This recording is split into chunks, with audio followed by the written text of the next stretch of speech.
Hello, I'm Jim Manning.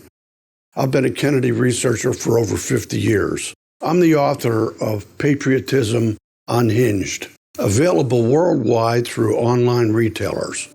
Some of the people who were not members of the Central Intelligence Agency or any agency that's mentioned in the documents is Sam Giancana. Sam Giancana, a gangster, well-known name. He was murdered just before he was going to give what would have been his final testimony to a government board who was investigating. He was cooking in his basement kitchen and was shot in the back of the head 3 times, and then shot again all around his mouth a number of times to send a signal that they thought he was going to talk. Whoever had access to him had to be somebody very close, and the betting money is on Johnny Roselli. Johnny Roselli was also killed. He was found floating in a barrel in Biscayne Bay, Florida, before he was going to go and talk to the committee. He was well aware of the assassination attempt because he was part and parcel to getting the mafia tied up with the CIA on that particular issue. He was a rather handsome fella and very charismatic, and was able to breach relationships very well with non-criminal people. I could go on because so many people knew about this. Take, for example, the body of John Kennedy. Now, the body of John Kennedy left Parkland, and you never hear anything about that because you assume that what you see in the news, where the next thing you see is the Secret Service carrying the coffin up the back steps of the plane and then having trouble getting it in the plane because it was too wide and breaking off some of the handles, I believe. I will tell you that after 55 years of researching this thing, I don't believe there was a body in that casket. The body had been switched after it left the funeral home and was found later at the hospital coming out of an ambulance, and not what everybody saw on television, which when they landed at Andrews Air Force Base, the elevator was bringing it down to the ground. It was then moved into the ambulance that was there, and then Jackie and Robert Kennedy at that moment got into that ambulance along with his personal physician.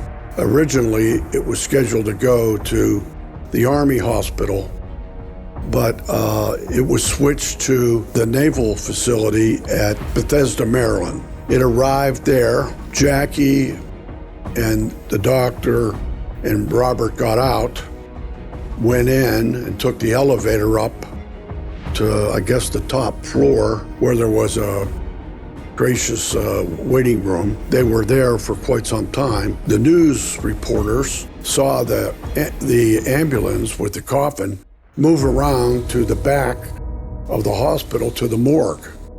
However, there were 2 ambulances, and one of the ambulances had the driver and the other person in the ambulance, both CIA agents. I think what history will prove somewhere down the road is that his body was put on either Air Force 2, but more than likely it was put on the plane that carries the Beast and carries the associated vehicles for the Secret Service, security front and back of the limousine. That large airplane, when the president leaves, it leaves, but it gets to the destination faster so that it can be unloaded and those vehicles brought around to where whenever the president gets out of the plane, he gets right into the limousine. Once the body was aboard that plane, a Dallas mortician named John Liggett had been swept up and put on the plane with all of the implements and supplies he would need to work on John Kennedy. John Kennedy had a large hole in the back of his head, and that hole disappeared. Some other body somewhere lost a cranium that was put into Kennedy's head, so that whenever the body got to Bethesda, it didn't look anything like what the doctors had seen. All 16 of them who testified that he had a huge hole in the back of his head. He did a pretty good job, and it took him 3 hours, I guess, flight time, 4 hours, to do it. Subsequent to that, he was flown back to Dallas very quickly, and had his wife and children ready to go.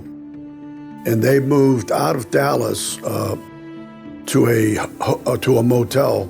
Might have been Fort Worth, or it might have been, even as far away as El Paso.